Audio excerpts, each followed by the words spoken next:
Good morning, good evening, everyone. My name is Paul Rebolledo. I'm the CEO of Tandem Finance, and welcome to this webinar. I have the pleasure to present LISA Ponti. LISA is a vice president in the educational outreach at the Global Association of Risk Professionals. LISA has a bachelor degree in finance at the Penn State University, as well as an MBA with a concentration in finance in New York University. LISA also has a PhD in business education from New York University.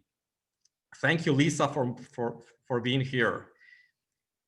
Thank you, Paul, for having me, and thank you, everyone, for taking some time out of your evening or morning or day, I'm not sure anymore, to attend. I appreciate it. I'm also going to present Carlos Cano. Carlos is a professor at Tandem Finance. Carlos works currently as a senior project manager at the International Division of the Central Bank of Peru. He has a bachelor degree in industrial engineering at the Universidad de Lima, and has an MBA with concentration in finance at Cornell University. Also, Carlos also owns the CFA, FRM, CIPM, and CQF charters. Thank you, Carlos, for being here. Carlos will lead the Q&A session after Lisa's presentation. So that's basically it, what I wanted to say. And thank you again, Lisa, for being here. And please go ahead. Thank you again, Paul. 1 second, and I will share my screen. If I speak too fast, I promise I will try and slow down. It was the bane of my existence when I used to teach, but I will do my best. Thank you. Can everyone see the slides? Yes, perfectly. All right, now 1 second. Oh, 1 second. Why can't I see what I wanted to see? There we go. Okay, so everyone can see. Thank you. As I said, good evening, everyone. I very much appreciate the opportunity to talk to all of you. For anyone who is not familiar with GARP, at our core, we're a professional membership association, and our mission is to advance best practices in the risk management profession. Our members currently exceed 150,000 individuals around the globe who work in or are interested in the field of risk management. The development of the FRM, our premier designation, is guided by a committee which is comprised of senior risk professionals as well as some academics and other industry experts to ensure its timeliness and applicability. The FRM certification, obtaining the certification, is somewhat of a unique alternative. It is entirely applied in nature. It is not a theoretical exercise where you might compare to a postgraduate degree. The curriculum is designed specifically for use in industry. It's a rigorous program that has been benchmarked as being equivalent from a pedagogical standpoint to a master's degree. I wouldn't ever say that it should replace it, but it is rigorous enough to be comparable. Once you earn your certification, we don't leave you out there in the cold all alone. We provide all of our certified FRMs ample opportunity to keep their skills current and keep them abreast of current issues in the field. We really do promote lifelong learning.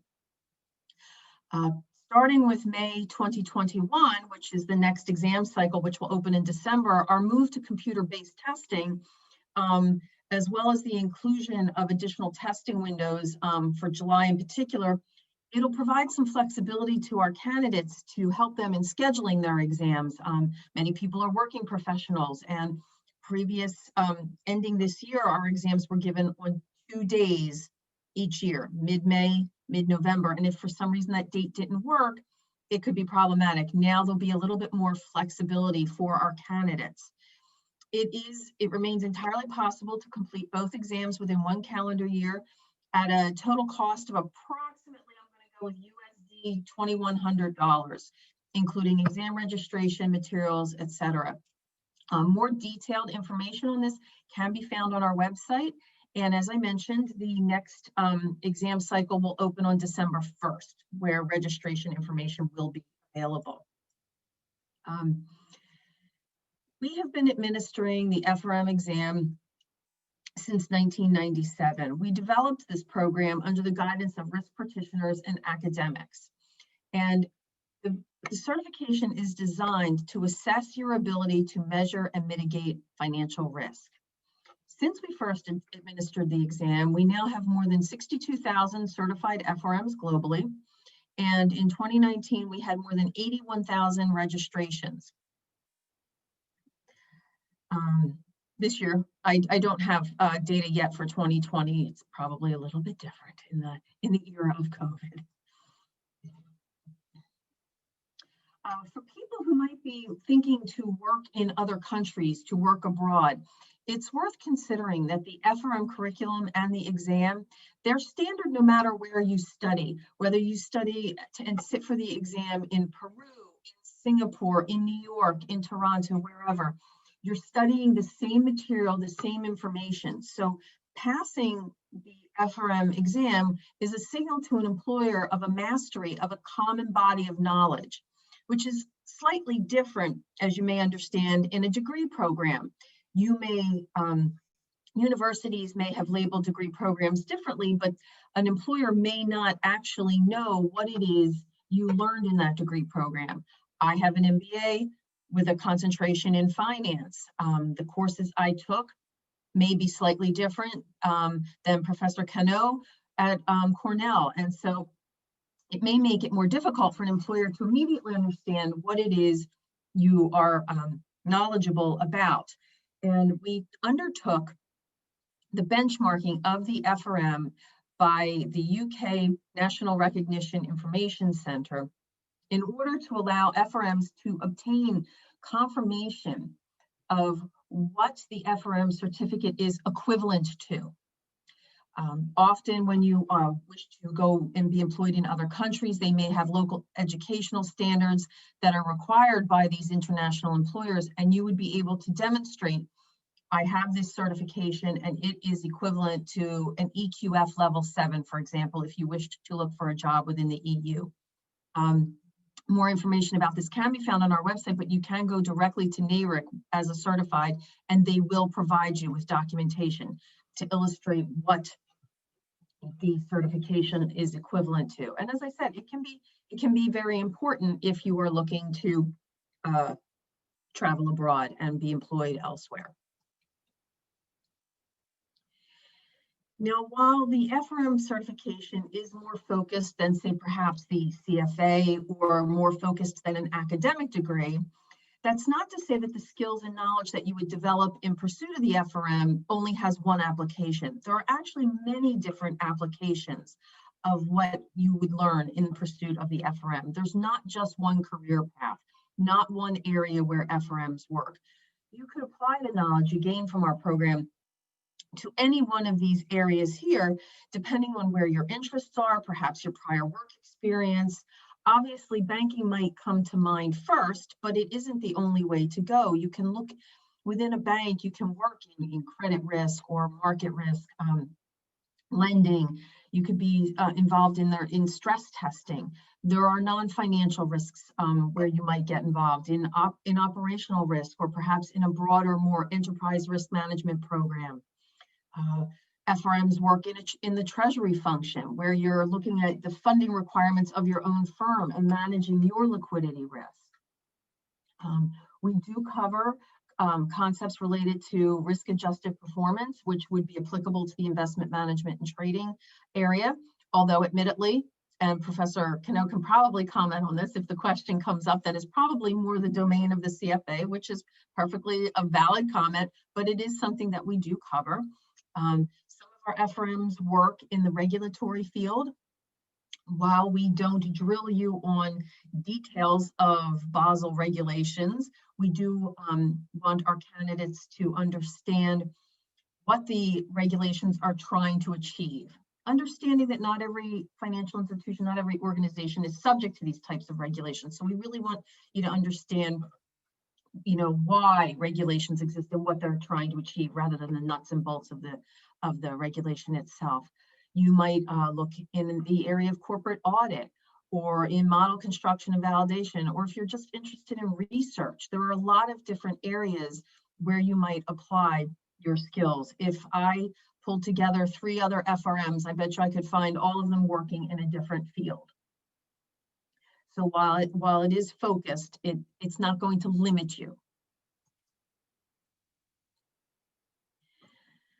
Now, the next question would be, why pursue the FRM? And risk management might not be the first thing you think of when you think of a career in finance. A lot of people think of trading, it's the exciting, the algorithms and things of that nature. That might be the thing that comes to mind first. But I have to say, in this current environment, risk managers are very much in demand and look to remain so for the foreseeable future.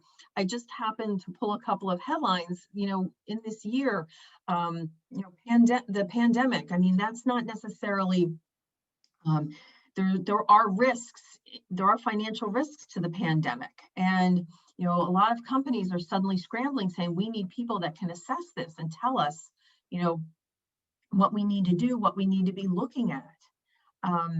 And the other exogenous forces, such as climate change, have also highlighted the need for companies to have staff that are highly schooled in the tenets of risk management. And at the present time, we are currently conducting a survey among our membership, as well as others in the industry, regarding hiring and other trends that they are currently seeing now. The survey remains open at this time. We are still collecting data, but we hope to have at least a preliminary analysis of our data in the first quarter of 2021, which might give some indication as to areas where they're, within a firm where the hiring might be. We will ask about salary. People tend to be a little cagey when discussing salary and survey instruments, but the point of the survey is to hopefully inform the community as to trends going forward. The G in GARP stands for global, and here I have the list of the top 20 employers of certified FRMs. Obviously, as you would expect, top international financial institutions are well represented, as well as consulting firms. They do happen to be the top employers of FRMs, meaning they employ the most, but they are certainly not the only firms that employ FRMs. As I said, there are many ways that you could use the skill set from the FRM.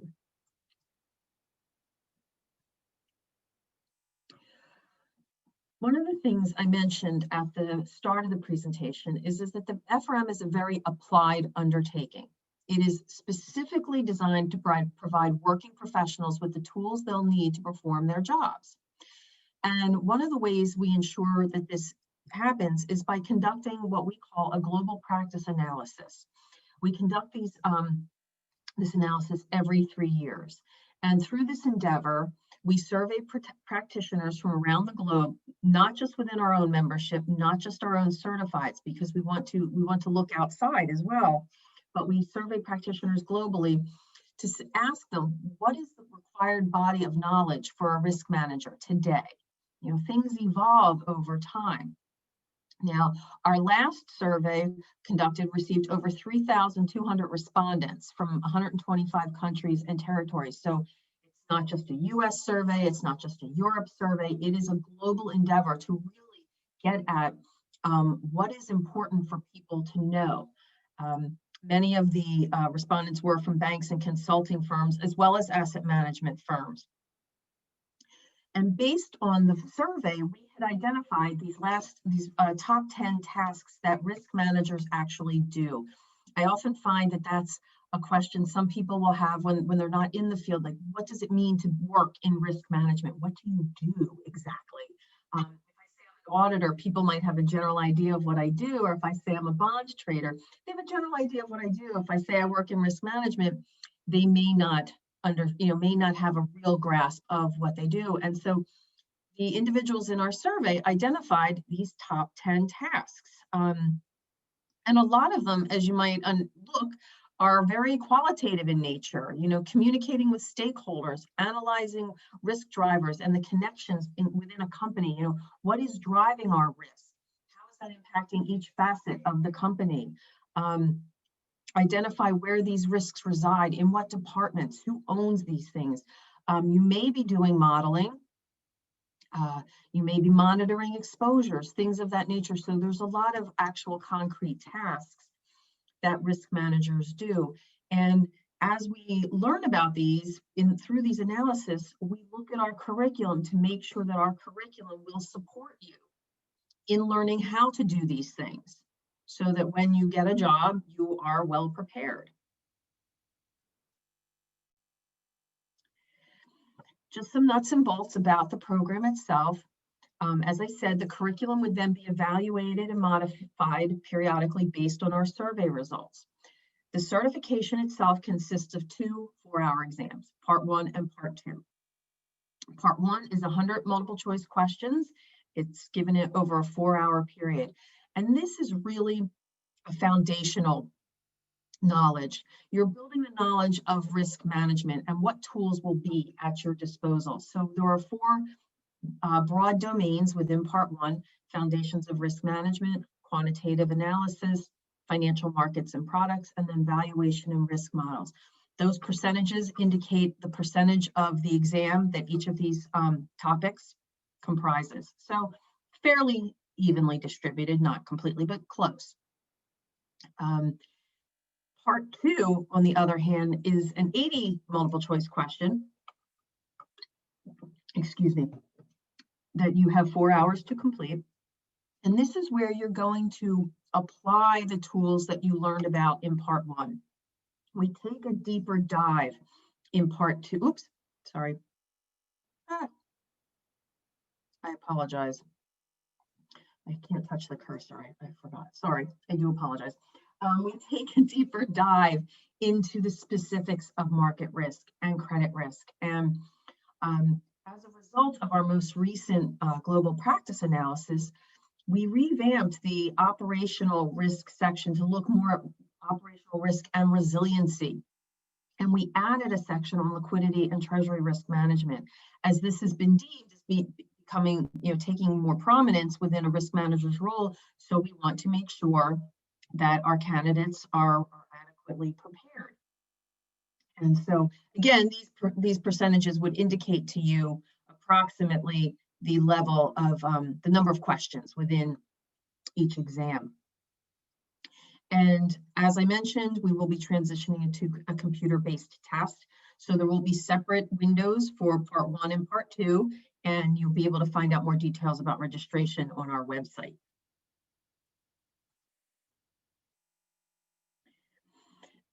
This slide here gives you a more detailed look at how we have addressed the areas of knowledge that has been identified by people in industry. Here's what's important to risk managers, and here's how the FRM curriculum addresses those areas.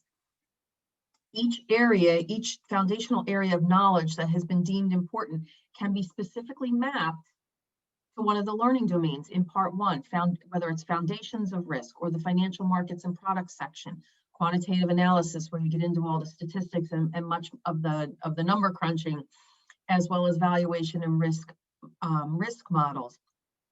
It's foundational in knowledge, and it is specifically designed to help you put these tools together so that when you are working in risk management, you have what you need to be successful. Similarly, with part 2, the deeper dive, much of the areas of applied risk knowledge that have been identified by people in industry are covered under credit risk and market risk, and some of it goes back to operational risk. But we do also include liquidity and treasury risk management, because that has recently been identified as an important area that needs to be covered, as well as current issues. We have a small section every year that we update current issues in financial risk management, where new and trending topics are covered. This year, I believe Bitcoin is covered, financing of terrorism. There's some other really current things where there might not be textbook knowledge written yet, but a lot of papers and more current information in that regard. But again, we are designing this specifically to help you in your job. To earn the designation overall, the path is this. You pass the Part 1 and then the Part 2 exam. You must pass them in order. You cannot take them out of order. Once you've passed them, because this is a professional certification, you must confirm that you have 2 years of relevant work experience. And when I say relevant work experience, we're not expecting you to put down that you're the chief risk officer at Bank of America or Banco Santander. Okay, we want to see that you're using the concepts and constructs that you've learned in the FRM in some capacity within your working day. Once you demonstrate that, you are a certified FRM. You are always a certified FRM. You never lose that designation ever. We never take it away from you under any circumstances. We have, as I mentioned, we like to continue to support you throughout your career. And so you do have the option to participate in our CPD program. It is voluntary. It is not a requirement. We encourage our certifieds to engage in 40 hours of continuing professional development every 2 years.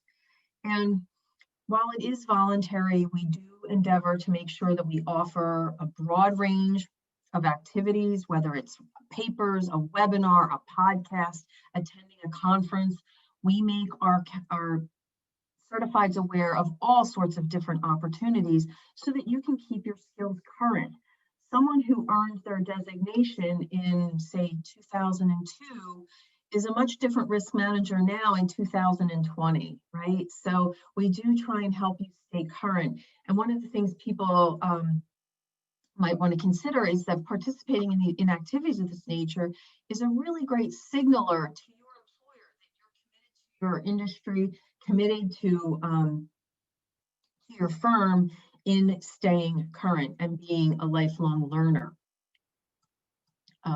This next slide is just an illustration of some of the current topics that we work on to help you keep your expertise. We're doing a great deal of research in climate change and how that impacts business, the energy markets, the energy transition, leadership development. There's all sorts of different areas beyond the topics of the certification where we do seek to help keep you current. And you submit your credits, and if you complete the 40 hours in the 2 years, there's a certificate you can download, which you can then provide to your employer and say, hey, look, over the past 2 years, I spent XYZ time, developing myself further. And these sort of activities can be, we're very flexible in the different types of activities. So it's not necessarily that you're committing to a 5-day conference, although we have those, or a full-blown degree program. These are designed to be flexible and to fit into a working person's schedule. So we really do try to support you in all of your endeavors. And the last thing I will mention, and another way that we help support you in your career in finance is through our chapter program. In the past 2.5 years, we have been purposefully expanding our professional chapter network, and we have them established around the world. And since the pandemic, the one good thing that we can say about the pandemic is that events are being held virtually, not in person. So you can access and attend meetings anywhere on the globe. In addition to learning more about current issues facing the industry, these events can provide you with an excellent opportunity to make valuable connections by networking with like-minded peers, or perhaps finding a mentor to help guide you in your career if you're earlier on in your career, or if you're further along in your career and you'd be interested in helping someone. It's an interesting, it would be an opportunity to help you find a mentee. And this aspect of career development is often overlooked, but it is really important. And I would point out that you don't need to have your certification to be a member. Our membership is, 150,000 strong. We have about 62,000 certified, and you don't need to have your certification to participate in many of our events. And we are looking to expand our presence in Latin America, but until we do, having all of these events virtually would allow you access to this network and to this community from the comfort and safety of your own home. So I strongly recommend you check out our website in that regard. If you're interested in learning more about the FRM, I said you can certainly check out our website. The exam registration window will open on December 1st. But in the meantime, if you go to important notices, the September, there was a press release in September that talked about the computer-based testing. If you go to that press release, there is materials available, a 2021 candidate guide and things of that nature, where you would be able to access some more detailed information than I may have today. So that is all I have for all of you. I guess I would turn this over to Professor Cano for the Q&A.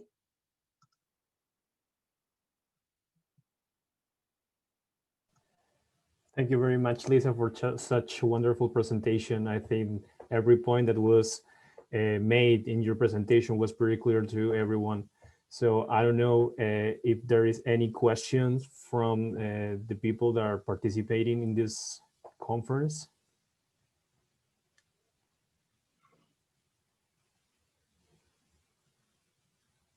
You're not going to make me make up my own questions, are you? 37 people and no one has a question? The former teacher in me doesn't believe any of you.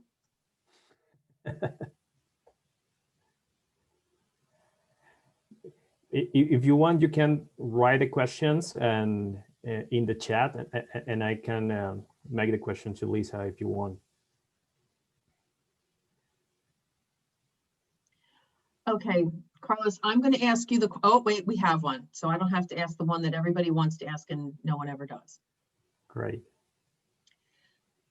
You do not need any prior work experience to sit for our exams, Alex. We often get graduate students who are still enrolled in master's programs who sit for our exams. You would only need the experience to finish the certification, but when you have, after you pass part 2, you have 5 years to get 2 years of work experience. So what I usually suggest when I speak to student groups where I know they don't have any work experience, I usually explain to them what they can do is they take the exams and then leverage having passed them to get a job in the field, so to speak, and then apply to complete the certification. But we do give you 5 years to get the 2 to become the Chief Risk Officer at Bank of America.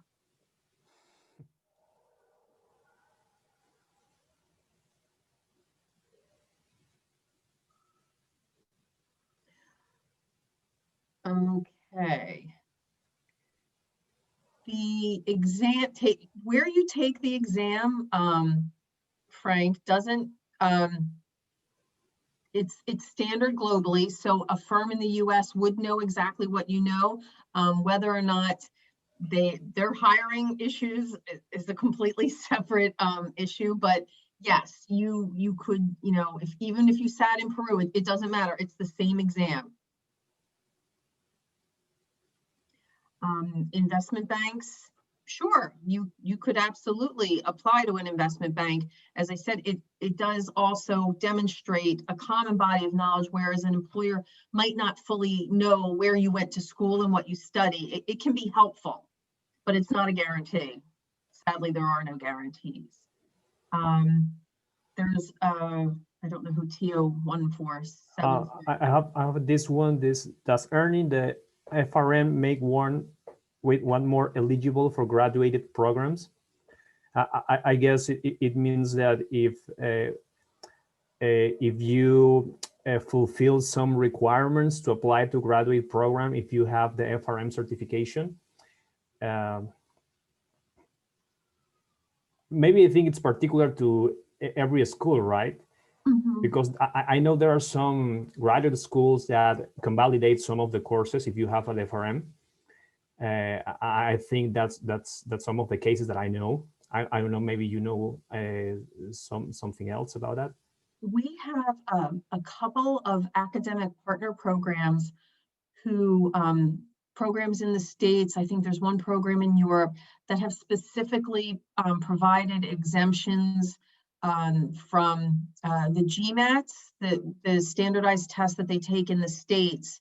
If you have your FRM, they won't require that you also take those exams to apply to graduate school.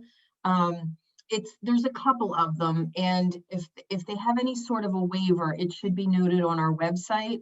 But if anyone wants more specifics, if you send me an email, I will be happy to look and let you know exactly who. It's a very small number, to be honest, but I will say in the current environment, it can never hurt you to have, well, pretty much any certification, to be really honest. I mean, you know, it's not an easy job market. So, you know, the more you can do to distinguish yourself from other candidates, the better. Oh, passing grades. Well, our pass rates, okay, the percentage of people that pass for part 1 is probably in the mid to high 40% range. For part 2, once you get over part 1 and you take part 2, that jumps up a little higher to say the mid 50s, which is what I can tell you. If memory serves, I gave Paul, did I give you your pass rates for your candidates last year? I'm not sure about that. I don't remember. I'll have to look, but again, I could do that. But the actual passing score, it's not a set number. We evaluate each exam cycle with the prior exam cycles to make sure that everybody's judged on a level playing field. So there is not one single score. There's a process that if they told me, they would have to kill me. And so I don't actually have I cannot divulge details on how that score is obtained. It's a similar process to the CFA though, actually, if memory serves.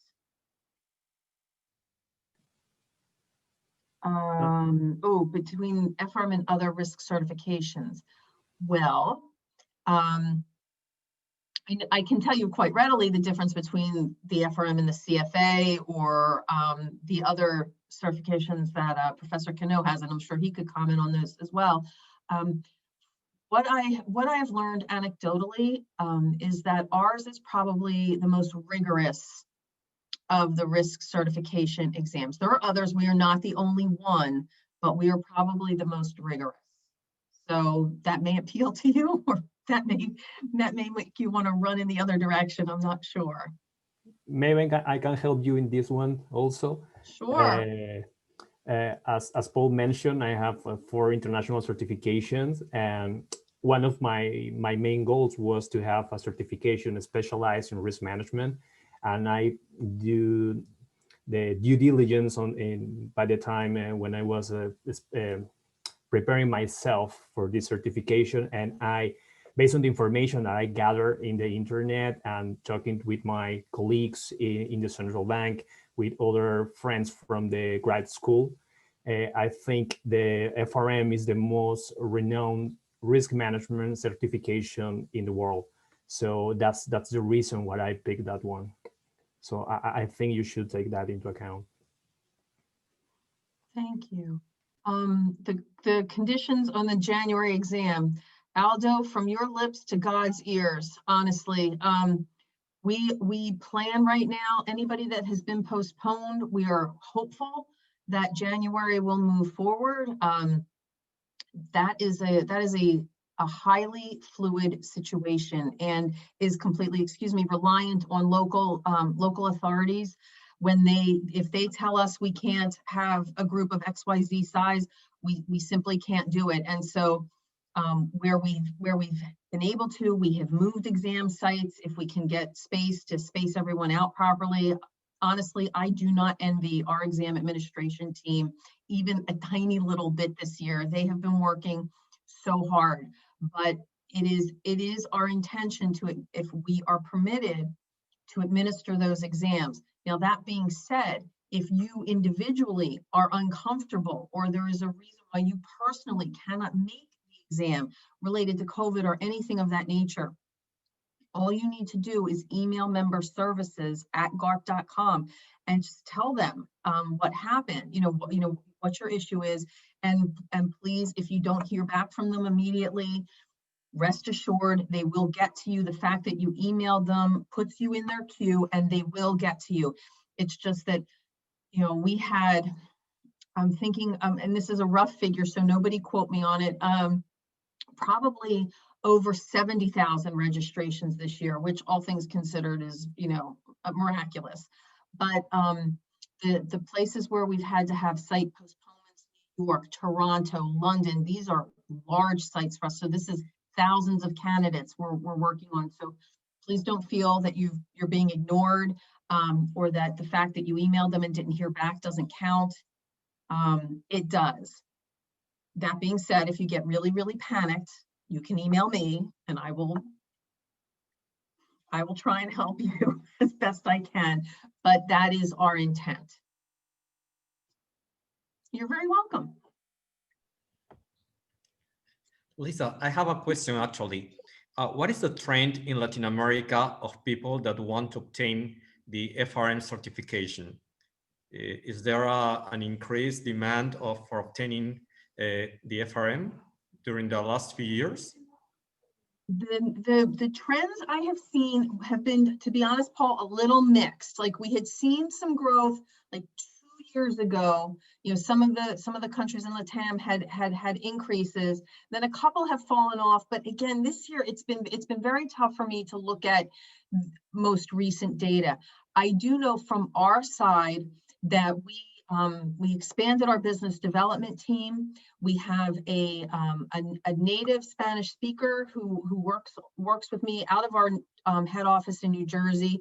She has actually traveled to Latin America and met with several banks, because in addition to working on increasing registrations, the team I'm part of, we also look to increase demand for the people with those skills, to pull them through the pipeline so that there's a value in obtaining the certification. And I do know that the numbers are not so large that someone that has the certification would really stand out, to be honest, because there aren't that many, to be perfectly frank. We have a couple of academic partners down there. We are looking, to expand our footprint. And if we can increase demand for these skills at the corporate level and, kind of pull the candidates in that way, and sort of that is a goal of ours. Thank you. Sure. I can try and get some more detailed information for you though, Paul. I'll take a deeper dive into our registration data. Considered as a valuable candidate at top MBA school. Well, I can tell you, Alex, that if you have an undergraduate degree and you are looking to apply to an MBA school, again, admission standards are going to vary from school to school. I will say that a lot of MBA schools are scrambling for solid candidates, by the way. There's a lot of trends going on in higher education that are beyond the scope of this presentation. But I would say that the certification would be demonstrative of a really solid quantitative skill set. So that would reflect well on you in your application. But each school is going to have slightly different qualifications. Lisa, maybe I can add a little bit regarding that question. Mm-hmm. So I did my MBA in the United States. I also serve as a consultant. Some guys that want to apply to MBA's programs in the US. And I can certainly tell you right now that it's actually very important to have a professional certification, because two things. First of all, obtaining the certification implies that you have the discipline to study by yourself, which is a really valuable skill that you need to have. Because at an MBA program, you need to study by yourself, you need to learn by yourself. Aside from the teamwork, aside from any knowledge that you can gain from the classes, from the professors, it's also that you need to have the will to and the motivation to learn by yourself. So I think that's a really good sign for any MBA admission program. And the other thing is that one of the factors that the schools also value a lot is the possibility that you have to be a successful professional. So if you have a professional certification in risk management and your goal is to work in risk management, you are in a better position to obtain a really good job.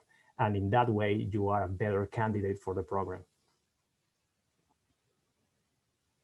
Okay, so the next question has, sustainability and climate risk. Well, that is our brand new certificate program, just launched this year in January of 2020.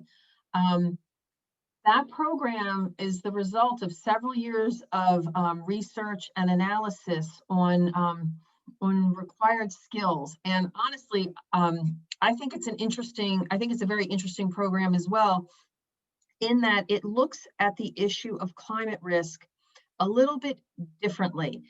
Most programs that you see on sustainability and climate risk are dealing with the science and the impact on the environment of business and things of that nature. Whereas the certificate looks at what is the impact of climate change on my business? Do I have what we call stranded assets as a result of what's going on in climate change? Or is my supply chain going to be disrupted by increased storms through the summer months and things of that nature? So it's a slightly different look at this issue, but I find it personally very interesting. I've done a lot of reading of the curriculum. I'm not allowed to become I'm not allowed to obtain my certificate as an employee, but it is. I think it's a field that's worth looking into for the future, because I believe there's not a lot of people with that skill set, and it's also it impacts a broader array of industries as well.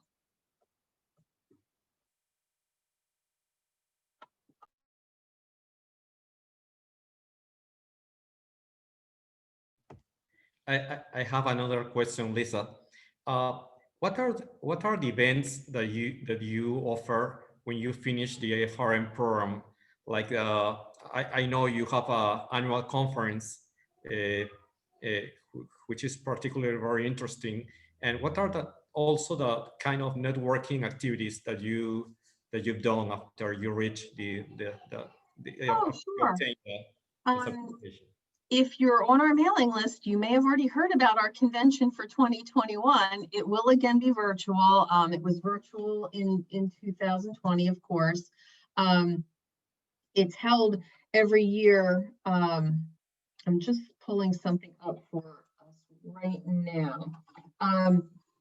It's normally held in person in New York City in February, because everyone likes to come to Manhattan in the dead of winter. I'm not really sure why, but that's usually what we have.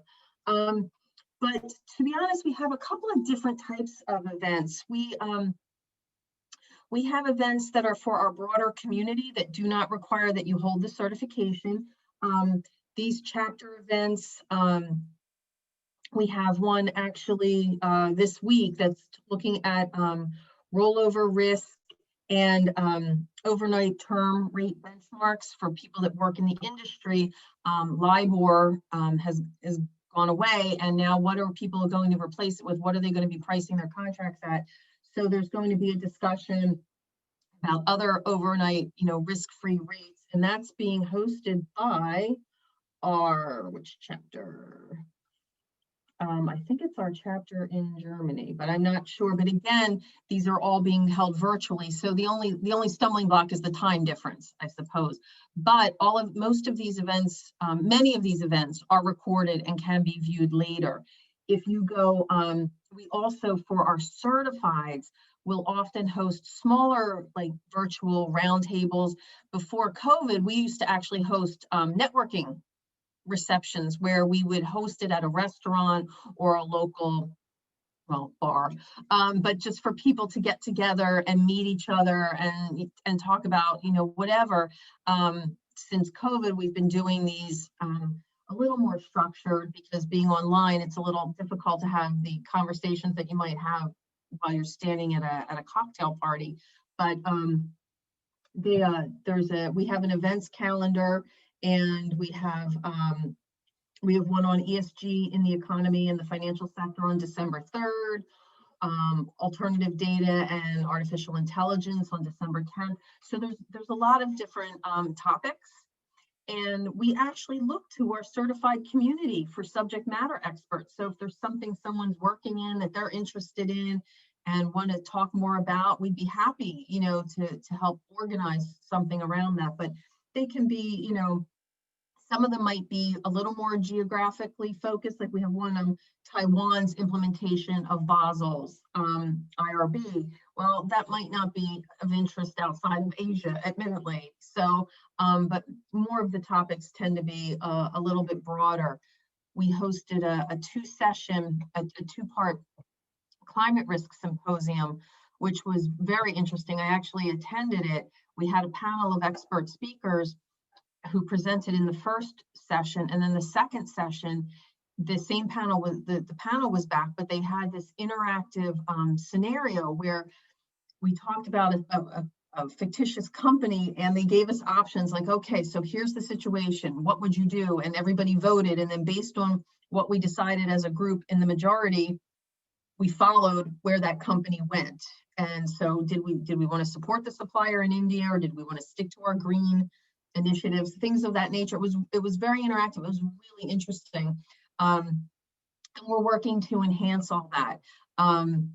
So there's opportunities, you know, to meet and talk to other people. The chapter events, if there is a presentation afterwards, they usually have, you know, small breakout rooms where, you know, people can talk after. And then hopefully someday we'll all be able to do this in person. It's my hope. Thank you. Sure. Is there any other question?